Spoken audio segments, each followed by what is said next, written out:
We start with zoning the top, working from the recession along the parietal ridge to a point in the crown, through to the recession on the opposite side. We now determine the length and the shape for our bob haircut. I've decided to cut a concave shape.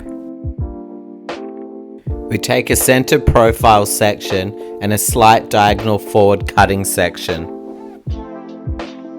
We now elevate our client's head forward. This will help to prevent graduation in our line. I'm using my comb and scissors to control my section before cutting. We now cut a square line. You will notice the hair texture I'm cutting is jumpy and slightly wavy. This could be best cut between the fingers or under the hand with high tension. I'm using the width of my comb as a guide for my sectioning size. You could take larger sections as long as you can control the hair and clearly see your guide. My body position is square to every cutting section, and my eye level is directly in front of my cutting line. It's important to maintain and check your balance throughout the haircut. We continue to take slight diagonal forward sections with our client's head directed and elevated forward. This will help us to maintain balance throughout our haircut. When cutting wavy or jumpy hair textures like this and you want to create a strong solid line, it's really important to cut with low, minimal tension through the comb. If you'd like to add graduation or a bevel to your line, you can stretch the hair between your fingers or under your hand. The more you stretch, the more bounce and more bevel or graduation you'll get in your line. Once I reach the occipital bone, I changed my cutting method to between the fingers. I also changed from club cutting to point cutting, as this will continue to add more softness and texture into the line. When cutting layered bobs, I aim to maintain strength in the line to create edge in the haircut. When I incorporate the layers, that's the component that brings the softness, the texture, and the lived-in movement to the haircut. Blending these two combinations together gives us a strong but beautiful haircut shape. Step back and assess your haircut. Take a moment to see the work that you've created. With your body position standing square to the side of your client's head, we now take our first section from the occipital bone through to the front. We continue the same process, directing our new section down to our guide and point cutting a square line.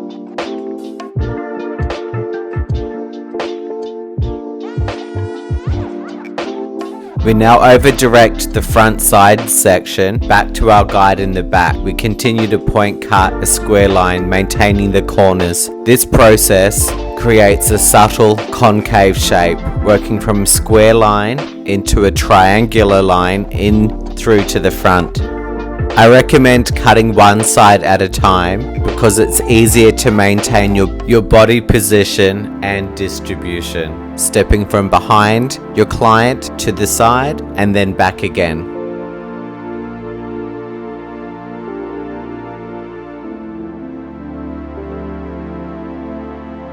Once you complete this side, we repeat exactly the same process on the opposite side. To maintain balance in your haircut, it's important to rehydrate every new zone that you take down before cutting. This haircut can be cut at any length, from shoulder, medium length to super long or a short bob. It's a really fantastic universal shape. If you find it difficult to point cut your line, you can always club cut. These are just tools that are optional that tweak our haircut and create slightly different effects.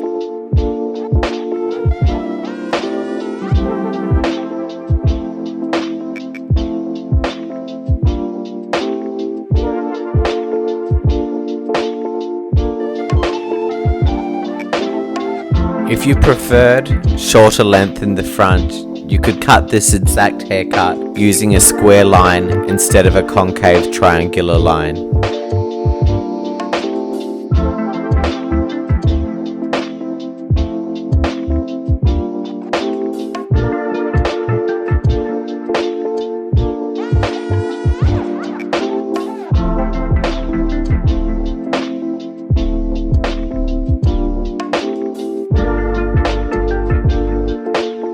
Once we finish this side, it's important to check our balance and make sure we have an even haircut.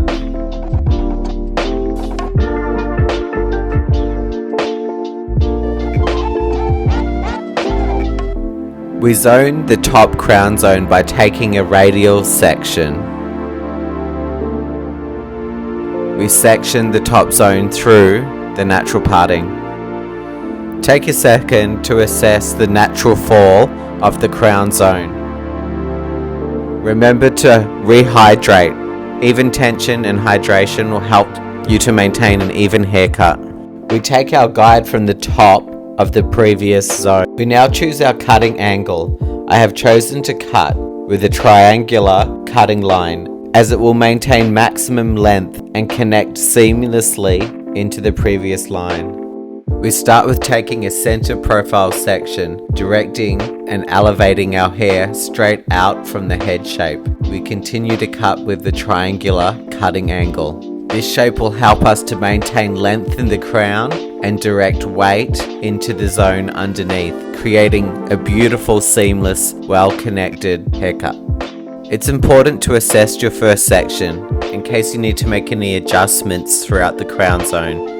We continue with taking pivoting sections. When you pivot your sections, you seamlessly move control of your vertical to your horizontal shape. Using our first section as our guide, we continue to cut every new section on base. We continue this exact process until we finish this side. You'll notice my body position remains in a stationary position on the side of the client's head. You'll also notice my elbow is elevated high to mirror my cutting line. We now check the texture and movement from our triangular line, checking to see how the layer seamlessly connects into the line underneath.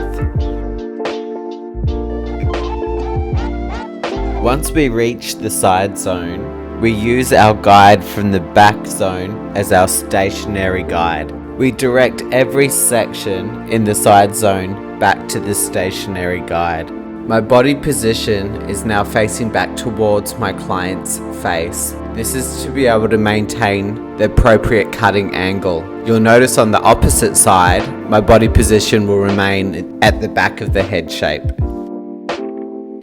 In the back zone, our distribution was round, cutting on base, working with the head shape. In the side zones, our distribution is triangular, creating an increase of length and weight in the front of our haircut.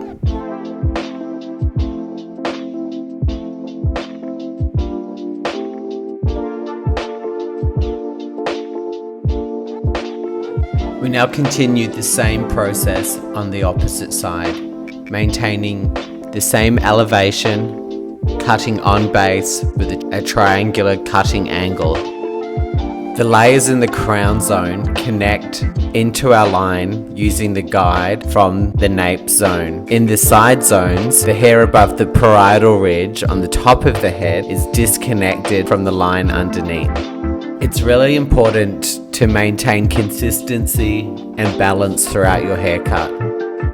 If you've learned something new or you value my work, show me some love and hit the subscribe and like icons. I do appreciate all your feedback and support. Let me know in the comments below if you'd like me to create a tutorial with this haircut, showcasing different ways this haircut can be styled and made suitable for all age groups. We now check our balance before flat wrap blow drying, preparing the hair for the refining and personalizing process.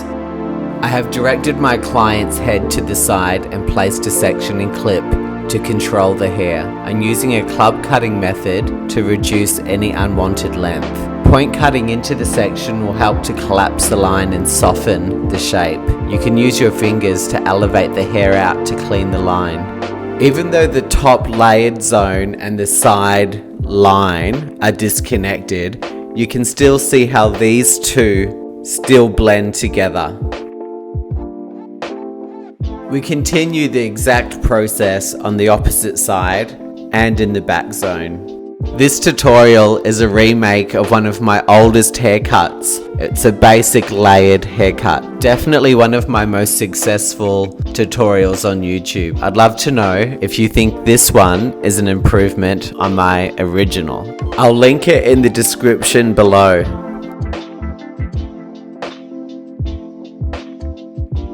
Whenever you're cutting or refining a haircut, make sure your eye level is in line with your line. We complete the haircut with refining the layers.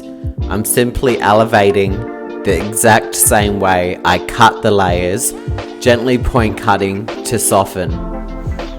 If you'd like more texture, point cut deeper.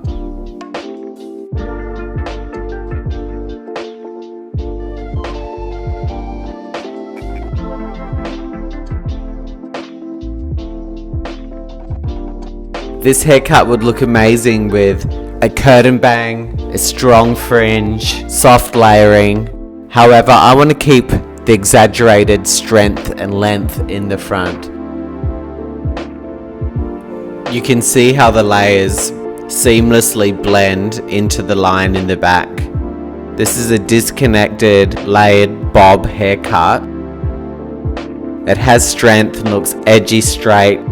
Can look boho beachy. It can look glamorous. It's such a universal haircut for all age groups. If you love this color, you have to watch my face frame money piece tutorial.